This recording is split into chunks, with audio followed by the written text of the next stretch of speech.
Big Boss അഗ്നിപരീക്ഷ. Bigg Boss Malayalam ചരിത്രത്തിൽ ആദ്യമായി സാധാരണക്കാർക്ക്, അതായത് കോമണേഴ്സിന് വേണ്ടി മാത്രമൊരു പ്രത്യേക റിയാലിറ്റി ഷോ ഇതാ വരുന്നു. ഷോ പ്രഖ്യാപിച്ചതു മുതൽ സോഷ്യൽ മീഡിയയിൽ ബിഗ് ബോസിന്റെ പ്രേക്ഷകർക്ക് ഒരൊറ്റ ചർച്ചയേ ഉള്ളൂ. കോമണേഴ്സ് അഗ്നിപരീക്ഷ എപ്പോൾ തുടങ്ങും? ആരൊക്കെയാണ് മത്സരാർത്ഥികൾ? കോമണേഴ്സായി ആരൊക്കെയാണ് തെരഞ്ഞെടുക്കാൻ പോകുന്നത്? അതുപോലെ തന്നെ ഷോ ആരായിരിക്കും ഹോസ്റ്റ് ചെയ്യുന്നത്? ബിഗ് ബോസ് അഗ്നിപരീക്ഷയ്ക്ക് ജഡ്ജസ് ആയിട്ട് ആരൊക്കെയാണ് എത്തുന്നത്? അതുപോലെ നിരവധി എക്സ് കണ്ടസ്റ്റൻസിന്റെ പേരുകളും റൂമറുകളും ഒക്കെ സോഷ്യൽ മീഡിയയിൽ പരക്കുന്നുണ്ട്. അങ്ങനെ 100 കൂട്ടം ചോദ്യങ്ങളാണ്. ഒഫീഷ്യൽ പ്രൊമോയും ലോഗോയും ഒക്കെ ഓൾറെഡി വന്നെങ്കിലും ബാക്കി വിവരങ്ങളൊന്നും അണിയറ പ്രവർത്തകർ ഇതുവരെ പുറത്തുവിട്ടിട്ടില്ല. എന്നിരുന്നാൽ പോലും നമുക്ക് ലഭിക്കുന്ന റിപ്പോർട്ടുകൾ പ്രകാരം വരും ദിവസങ്ങളിൽ തന്നെ കൊച്ചിയിൽ വെച്ച് ബിഗ് ബോസ് അഗ്നിപരീക്ഷയുടെ ഷൂട്ടിംഗ് ആരംഭിക്കുമെന്ന് തന്നെയാണ് അറിയുന്നത്. അതുപോലെ അടുത്ത മാസം, അതായത് ആഗസ്റ്റ് ആദ്യ വാരത്തോടെ തന്നെ അഗ്നിപരീക്ഷ ടെലിവിഷനിലൂടെ പ്രേക്ഷകരിലേക്ക് എത്തുമെന്നാണ് അറിയാൻ സാധിക്കുന്നത്. വെറും 10-15 ദിവസത്തെ ഷൂട്ട് മാത്രമേ ഇതിനായി വേണ്ടിവരൂ. ഇതിനായുള്ള ആദ്യഘട്ട ഓഡീഷനുകളെല്ലാം കഴിഞ്ഞിരിക്കുകയാണ്. അപേക്ഷിച്ചവരിൽ നിന്നും മികച്ച പ്രൊഫൈലുകൾ കണ്ടെത്തി അതിൽ നിന്നും തിരഞ്ഞെടുക്കപ്പെടുന്ന 15ഓളം കോമണേഴ്സ് ആയിരിക്കും ഈ അഗ്നിപരീക്ഷയിൽ മാറ്റുരയ്ക്കുക. അതിൽ നിന്നും മികച്ച 6 അല്ലെങ്കിൽ 8 പേർക്ക് ബിഗ് ബോസിന്റെ വരാനിരിക്കുന്ന മെയിൻ സീസണിലേക്ക് ഡയറക്റ്റ് എൻട്രി ലഭിക്കും. പലതരത്തിലുള്ള കഠിനമായ ടാസ്കുകളിലൂടെയും പ്രേക്ഷക വിധിയിലൂടെയും ആയിരിക്കും ഇവരെ തിരഞ്ഞെടുക്കുക. ഇതേ ഫോർമാറ്റ് തന്നെയാണ് കഴിഞ്ഞ, അതായത് ബിഗ് ബോസ് തെലുങ്കു സീസൺ 9ലും പ്രേക്ഷകർക്കായുള്ള അഗ്നിപരീക്ഷയുടെ ഫോർമാറ്റ് നടന്നത്. അതുകൊണ്ട് തന്നെ ബിഗ് ബോസ് മലയാളത്തിലും കോമണേഴ്സ് അഗ്നിപരീക്ഷയിലും ഈ ഒരു ഫോർമാറ്റ് തന്നെ ആയിരിക്കും ഏകദേശം ചെറിയൊരു വ്യത്യാസത്തോടു കൂടി തന്നെ നടക്കാൻ പോകുന്നത്. എന്തായാലും നമുക്ക് കാത്തിരിക്കാം. ഇതോടൊപ്പം പ്രേക്ഷകരെല്ലാം ആകാംക്ഷയോടെ കാത്തിരിക്കുന്നത് ആരായിരിക്കും ഈ ഒരു ഷോ ഹോസ്റ്റ് ചെയ്യുന്നത്, അതുപോലെ തന്നെ ജഡ്ജിംഗ് പാനലിലേക്ക് ആരൊക്കെ എത്തും. പല സെലിബ്രിറ്റികളുടെയും പേരുകളും സോഷ്യൽ മീഡിയയിൽ കിടന്ന് കറങ്ങുന്നുണ്ട്. എന്തായാലും തെലുങ്കിൽ സമാനമായ ഷോ നടന്നപ്പോൾ മുൻ ബിഗ് ബോസ് താരങ്ങളാണ് അത് അവതരിപ്പിച്ചതും ജഡ്ജ് ചെയ്തതും. മലയാളത്തിലും അങ്ങനെ തന്നെ ആകാനാണ് സാധ്യത. ആങ്കർ സ്ഥാനത്തേക്ക് പ്രേക്ഷകർ ഏറ്റവും കൂടുതൽ പറയുന്നത് നമ്മുടെ രഞ്ജിനി ഹരിദാസിന്റെ പേരാണ്. രഞ്ജിനിയുടെ അവതരണ ശൈലിയും കഴിവും വെച്ച് നോക്കുമ്പോൾ ബിഗ് ബോസ് അഗ്നിപരീക്ഷ പോലൊരു ഷോ നിയന്ത്രിക്കാൻ അവർക്ക് തന്നെയാണ് കൂടുതൽ മുൻതൂക്കം. പേളി മാണി, ആര്യ, അനൂപ് എന്നിവരുടെ പേരുകളും ഇതിനോടകം കേൾക്കുന്നുണ്ട്.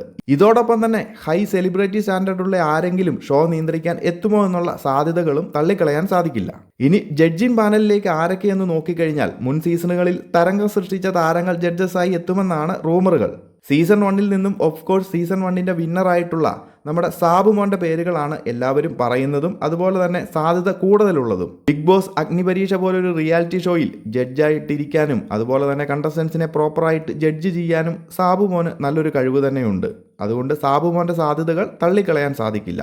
അതുപോലെ സീസൺ 2വിൽ നിന്ന് നോക്കിക്കഴിഞ്ഞാൽ സീസൺ 2 കാര്യമായിട്ട് കംപ്ലീറ്റ് ചെയ്യാൻ സാധിച്ചില്ലെങ്കിൽ പോലും നല്ല രീതിയിൽ പ്രേക്ഷക സപ്പോർട്ട് ഉണ്ടായിരുന്ന രജിത് കുമാറിന് സാധ്യതയുണ്ട്. അതുപോലെ ബിഗ് ബോസിന്റെ ടീമും ഏഷ്യാനെറ്റുമായി നല്ല ടൈപ്പിലായതുകൊണ്ടും മുൻ സീസണുകളിലൊക്കെ ഒരു ചലഞ്ചറായിട്ട് സീസണിലേക്ക് എത്തിയിട്ടുള്ളത് കൊണ്ടും രജിത് കുമാറിനും ചെറിയ സാധ്യത കാണുന്നുണ്ട്. അടുത്തത് സീസൺ 3ലേക്ക് നോക്കിക്കഴിഞ്ഞാൽ വിന്നറായിട്ടുള്ള മണിക്കുട്ടനാണ്. അത് ബിഗ് ബോസ് അഗ്നിപരീക്ഷ പോലൊരു പ്രോഗ്രാമിലേക്ക് ജഡ്ജൊക്കെ ആയിട്ട് ബിഗ് ബോസ് വിളിക്കുമ്പോൾ എന്ന സംശയമുണ്ട്. മറ്റ് കണ്ടസ്റ്റൻസിനെയൊക്കെ നോക്കിക്കഴിഞ്ഞാലും ജഡ്ജസ് ആയിട്ട് വിളിക്കാൻ പാകത്തിന് ആരും തന്നെ ഇല്ലെന്ന് വേണം പറയാൻ.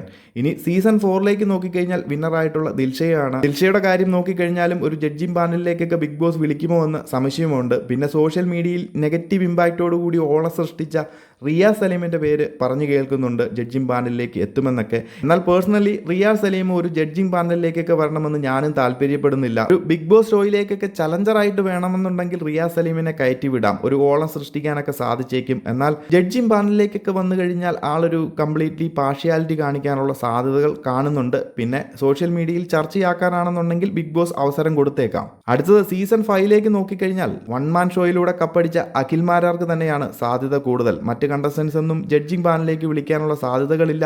ഇപ്പോൾ ബിഗ് ബോസിന്റെ ടീമും അതുപോലെ അഖിൽ മാരാരും തമ്മിലുള്ള പ്രശ്നങ്ങളൊക്കെ ഒത്തുതീർപ്പായതുകൊണ്ടും അഖിൽ മാരാർക്ക് നല്ലൊരു സാധ്യത കാണുന്നുണ്ട്. ഇതോടൊപ്പം സീസൺ 6ഉം സീസൺ 7ഉം നോക്കിക്കഴിഞ്ഞാൽ വിന്നറായിട്ടുള്ള ജിൻഡോയും അതുപോലെ തന്നെ അനുമോളുടെ പേരുകളുമാണ്. ഇവർ രണ്ടുപേരും ജഡ്ജിംഗ് പാനലിലേക്ക് വരുന്നതിൽ എനിക്കും പേഴ്സണലി വലിയ താല്പര്യങ്ങളൊന്നുമില്ല.